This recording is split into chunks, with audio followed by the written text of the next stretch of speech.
1915వ సంవత్సరం కాలిఫోర్నియాలోని శాంటియాగో నగరంలో వర్షాలు లేక కాలువలు నదులన్నీ ఎండిపోయాయి. కరువు కాటకాలతో ప్రజలందరూ ఇబ్బంది పడుతున్నారు.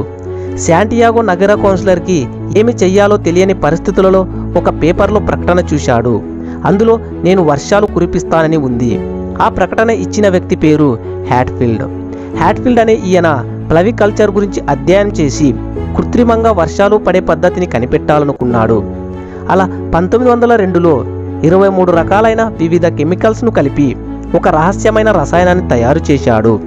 ఈ రసాయనాన్ని పెద్ద పెద్ద ట్యాంకర్స్లో నింపి దాని ఆవిరిని గాలిలోకి వదలడం వల్ల వర్షాలు కురిసేలా చేశాడు. లాస్ ఏంజల్స్ నగరం వర్షాలు లేక కరువు కాటకాలతో ఇబ్బంది పడుతున్న సమయంలో తనకు $1000 ఇస్తే వర్షం కురిపిస్తానని చెప్పాడు. తను అన్నట్లుగానే వర్షం కురిపించి తన మాటను నిలబెట్టుకున్నాడు. దీంతో హ్యాట్ఫీల్డ్ పేరు మారుమోగిపోయింది. శాంటియాగో నగర కౌన్సిలర్ హ్యాట్ఫీల్డ్ను కలిసి వర్షం కురిపించి ఆ నగరంలో ఉన్న మొరినా డ్యామ్ రిజర్వాయర్ను నిండేలా చేస్తే $10,000 ఇస్తానని ఆఫర్ చేశాడు. ఈ ఆఫర్ను ఒప్పుకున్న హ్యాట్ఫీల్డ్ మొరినా డ్యామ్ పక్కనే ఒక పెద్ద ట్యాంకర్ను నిర్మించి దానిలో తన సీక్రెట్ కెమికల్స్ను కలిపి గాలిలోకి వదిలాడు. జనవరి 5, 1916న వర్షం కురవడం మొదలై మెల్లమెల్లగా పెరగసాగింది. అనుకున్నట్లుగానే మొరినా డ్యామ్ నిండిపోయింది. ఆ నగర ప్రజల ఆనందానికి హద్దులు లేవు.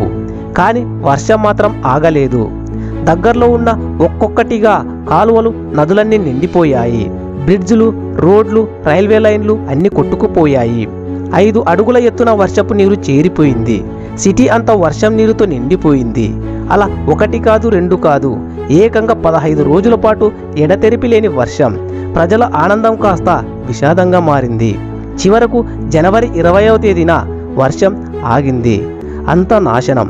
శాంటియాగో నగర చరిత్రలోనే ఎప్పుడు కనివిని ఎరుగని పెద్ద వరద. ఈ వరద కారణంగా 22 మంది చనిపోగా 23 కోట్ల రూపాయలు నష్టం వాటిల్లింది. ఇంత దారుణానికి కారణమైనందుకు $18,000 కాదు కదా, ఒక్క పైసా కూడా ఇవ్వలేదు శాంటియాగో నగర కౌన్సిలర్. ఇది ఇలా ఉంటే హ్యాట్ఫీల్డ్ ఖ్యాతి మాత్రం మరింత పెరగసాగింది. ఎన్నో ఆఫర్స్ వచ్చాయి. ఒకసారి 1929లో ఒక అడవి కార్చిచ్చు కారణంగా తగలబడిపోతుంటే అక్కడ వర్షం కురిపించి దాన్ని కూడా ఆపాడు.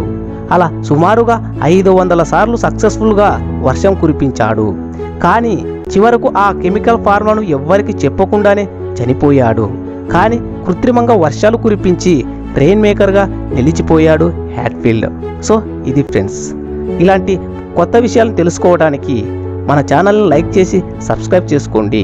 సబ్స్క్రైబ్ చేసుకోవడం వల్ల నేను వీడియో పెట్టిన వెంటనే నోటిఫికేషన్గా వస్తుంది.